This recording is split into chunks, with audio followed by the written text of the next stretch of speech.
السلام علیکم ورحمۃ اللہ وبرکاتہ۔ بسم اللہ والحمد للہ والصلاة والسلام علی رسول اللہ، اما بعد۔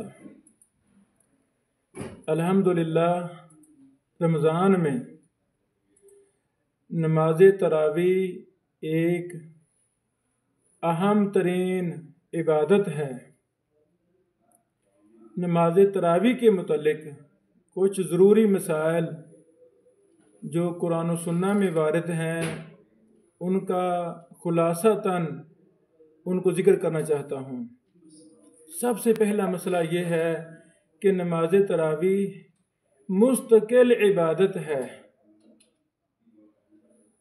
نماز تراویح کا روزے کے ساتھ کوئی تعلق نہیں ہے، اس اعتبار سے کہ نماز تراویح ادا کریں گے تو روزہ ہوگا، ایسی کوئی بات نہیں ہے۔ جو صحیح بات ہے، نماز تراویح کا ہی نام تہجد ہے، تو تہجد پورا سال عبادت ہے۔ جب اللہ تعالیٰ توفیق دے انسان تہجد پڑھے، سارا سال ادا کرے، تو رمضان کے اندر اسی نماز تہجد کی خاص اہمیت ہے، بڑی زیادہ فضیلت ہے۔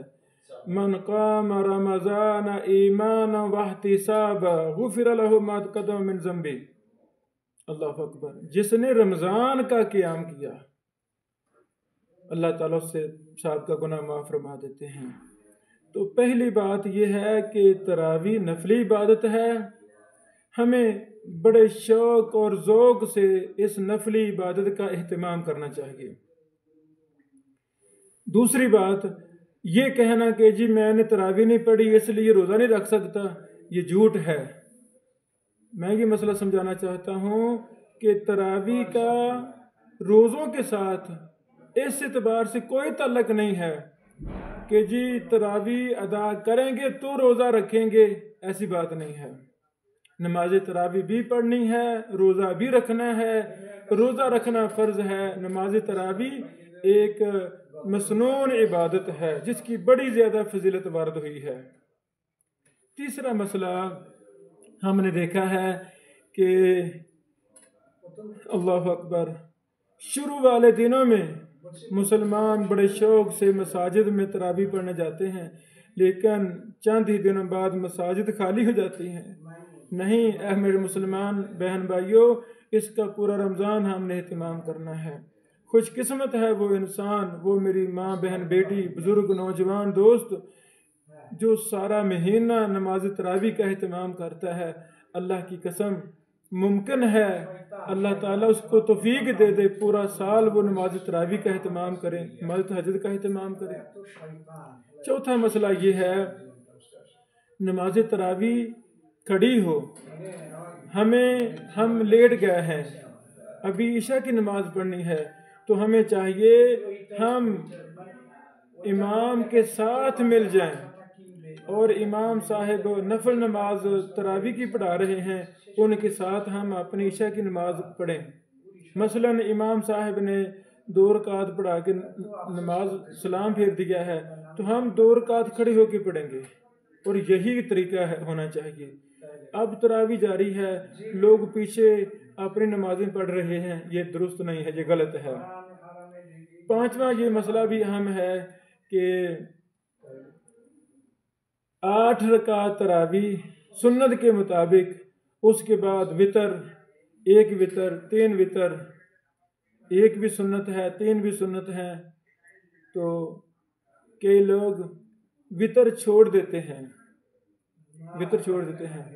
تہجد کو پڑھ لیں گے، پچھلی رات پڑھ لیں گے، حالانکہ یہ جو تراویح ہے یہ تہجد کی ہی نماز ہے۔ اللہ تعالیٰ توفیق دے آپ اٹھے رات کو تو پڑھیں نفل نوافل، کوئی حرج نہیں ہے، نفلی عبادت کریں۔ ہمیں پھر وطر توڑنا پڑتا ہے، حالانکہ وطر توڑنے والی روایت وہ ثابت نہیں ہے، وہ ضعیف روایت ہے، ایسا کوئی مسئلہ نہیں۔ اگر آپ نے نماز تراویح کے ساتھ امام کے ساتھ وطر پڑھ لیا ہے، اور افضل بھی یہی ہے کہ امام کے ساتھ وطر پڑھا جائے، یعنی امام کے ساتھ تراویح شروع کی جائے، اور جب امام پھرے نماز سے، امام کا پھرتا ہے نماز سے، جب وہ ساری تراویح کی رکعت پڑھا لیتا ہے، وتر پڑھا لیتا ہے، اس وقت پھرتا ہے، تو ہمیں بھی اسی وقت پھرنا چاہیے۔ اس کی خاص فضیلت آئی ہے صحیح احادیث میں۔ اللہ اکبر۔ اسی طرح ہم نے دیکھا تراویح کے اندر کہ پہلی صف میں کتنے دنیا قرآن کریم ہاتھ میں پکڑ کر وہ سننا شروع کر دیتی ہے، کہ موبائل پر سننا شروع کر دیتے ہیں، اور پھر کئی فتوے لگاتے ہیں کہ مسئلہ بھی پوچھتے ہیں یہ جائز ہے کہ ناجائز ہے۔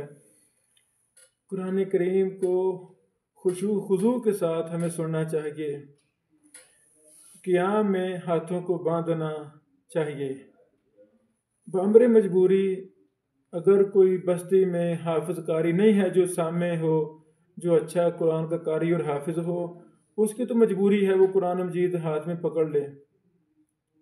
تو اب سارے لوگ ہی قرآن پاک ہاتھ میں پکڑ لیں تو یہ سنت جو ہمارا عمل ہے بہت ہم سینے پر ہاتھ باندھنا، ہاتھ کو ہاتھ پہ رکھنا، یہ نہیں ہوگا، اس پہ عمل نہیں ہوگا۔ اس لیے ہمیں سننا چاہیے قرآن کریم کو، غور و فکر کے ساتھ سننا چاہیے، خشوع خضوع کے ساتھ ہمیں قرآن پاک سننا چاہیے۔